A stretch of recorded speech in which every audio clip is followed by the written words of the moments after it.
Hi everyone, this is Gilly from Gilly Sunny and Skincare. I'm here once again to bring you another soap making video.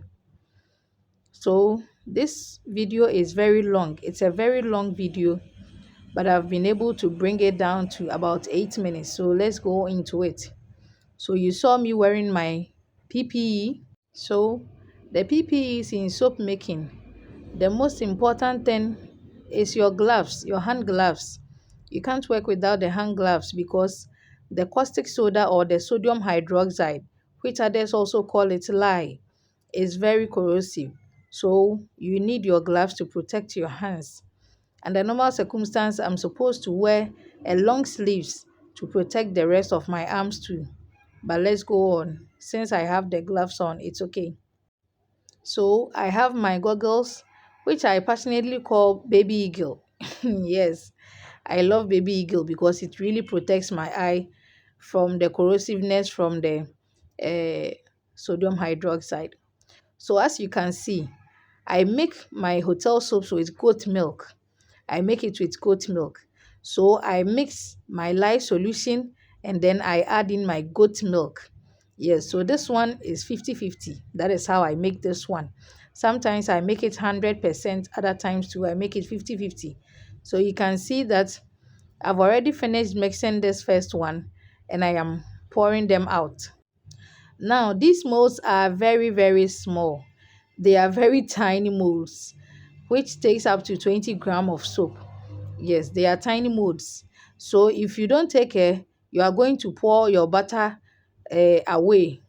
Let's say you can spoil your ingredients. And with these hotel soaps too, I make them in four different batches. Now, I have the fragrance free. So that is what I always make first because that one doesn't give me any trouble at all. There are no fragrances in it. There are no essential oils.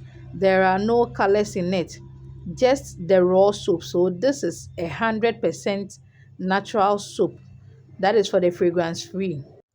Now, I intentionally made this fragrance free because there will definitely be guests at the guest houses or the hotels who are allergic to fragrances or who even have sensitive skins.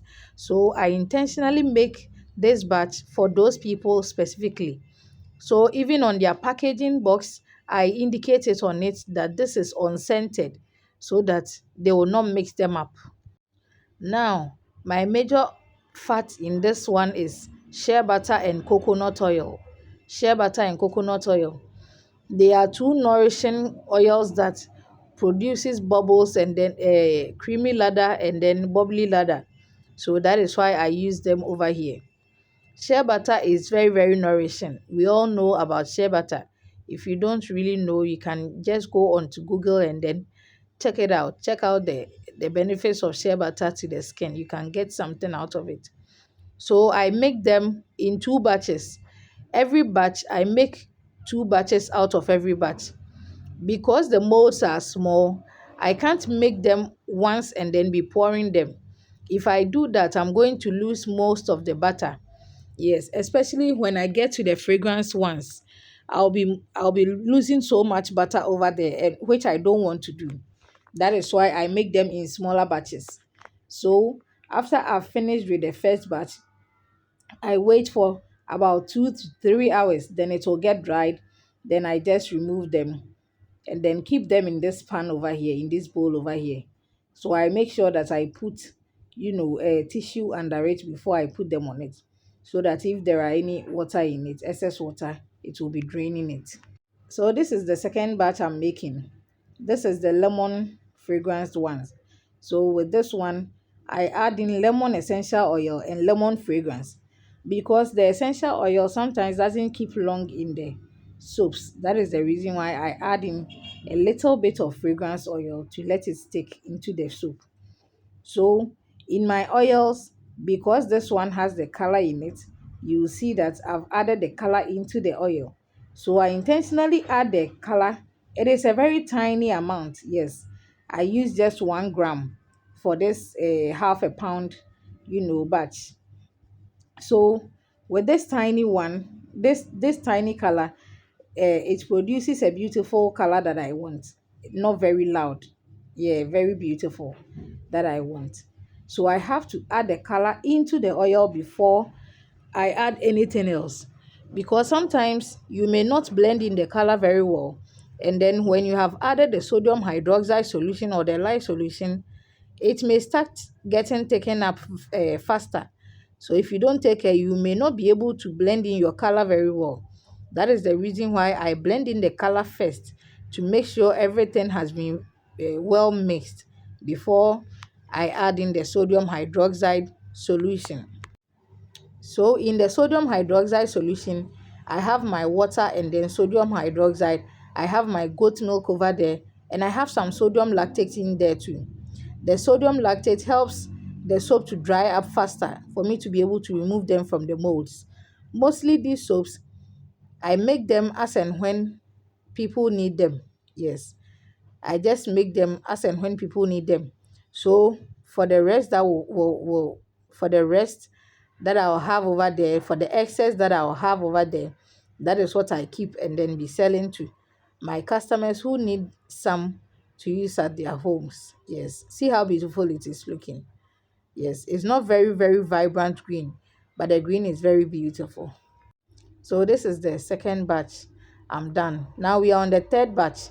This one, I guess everyone can guess I hope everyone can guess the fragrance in it. Yeah. So this is the lavender fragrance. This one too, I add in lavender essential oil and then a little bit of lavender fragrance. And it also traces faster, but that one is far better than this one. Have you seen how fast this one is going? Okay. This is the rose fragrance. You can see that even at this point, I was using the spatula to push out the soap into the molds. This fragrance traces are very fast.